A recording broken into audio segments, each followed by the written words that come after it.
When you think of Kashmir, what's the first image that pops into your head? I bet it's something like breathtaking valleys, these pristine lakes, and those dense, ancient forests. It's a picture of total natural perfection, right? But in this explainer, we're going to look past that postcard image, peel back a layer, and uncover a very different environmental story that's happening just out of frame. Okay, so let's start with something that might actually surprise you. The data shows that Kashmir's forests are, believe it or not, thriving. They have what's called a high growing stock, which basically means there's a huge volume of healthy wood and incredible carbon densities. In simple terms, they are absolute superstars at soaking up CO2 from the atmosphere. This is a massive ecological strength for the region. So if the forests are doing great, then what's the problem? And that is the million-dollar question. The story we're used to hearing about deforestation just isn't the main environmental threat facing Kashmir today. The real challenge, the real crisis, is happening somewhere else entirely.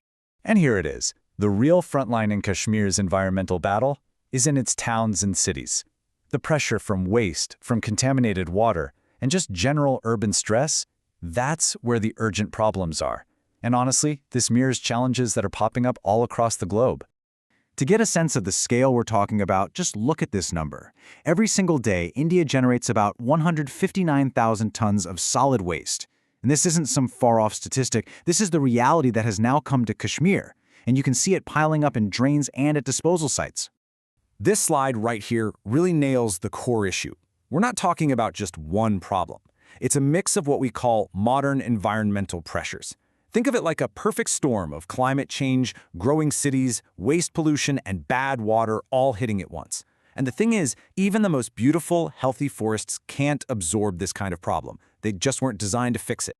So, why is this urban crisis so incredibly urgent? Well, because its impact isn't contained. It's like a domino effect, creating this cascade of problems that threatens the very essence of what makes Kashmir, Kashmir. Let's break down exactly what's on the line. First, and it's the one you can see most clearly, the water. We're talking about Kashmir's iconic lakes, its rivers and streams literally getting choked with plastic. They're being contaminated by urban sewage and waste. This is a direct assault on the region's lifeblood and its most famous natural treasures. And then there's the impact on public health. I mean, it's common sense, right? Piles of unmanaged garbage are a paradise for disease carriers like flies and mosquitoes. This isn't just an eyesore, it's a real health risk that adds to the growing health problems for people living in these cities. And let's not forget the economy. The threat here is huge.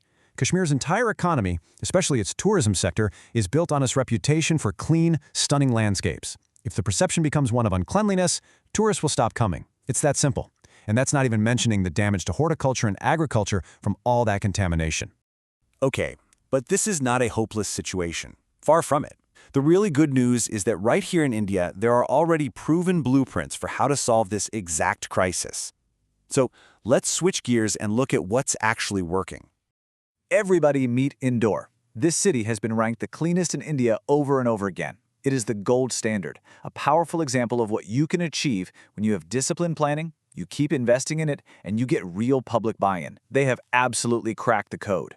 And the data behind their success is just staggering. Take a look. Indore has achieved 100% door-to-door waste collection, and an incredible 98% of waste is segregated at the source before it even leaves the house. You can see Bhopal is right up there too. This proves that these systems aren't just a fantasy, they're totally achievable. So, that brings us to the big question. How can Kashmir learn from this? What does a clear, actionable path forward actually look like? Well, in this final section, we're going to lay out a roadmap that's adapted from these winning blueprints. It really comes down to 5 key steps. First, adopt the best practices from places like Indore. No need to reinvent the wheel. Second, make source segregation, sorting waste at home, the absolute top priority. Third, this needs strong, state-level coordination. It can't be left up to individual towns. Fourth, launch a massive public awareness campaign to get everybody on board. And finally, number 5, all of this has to be woven into the fabric of future urban planning. If you take just one thing away from our time together, please let it be this. Kashmir's incredible forests are a massive asset, but they are not a substitute for clean cities and healthy lakes.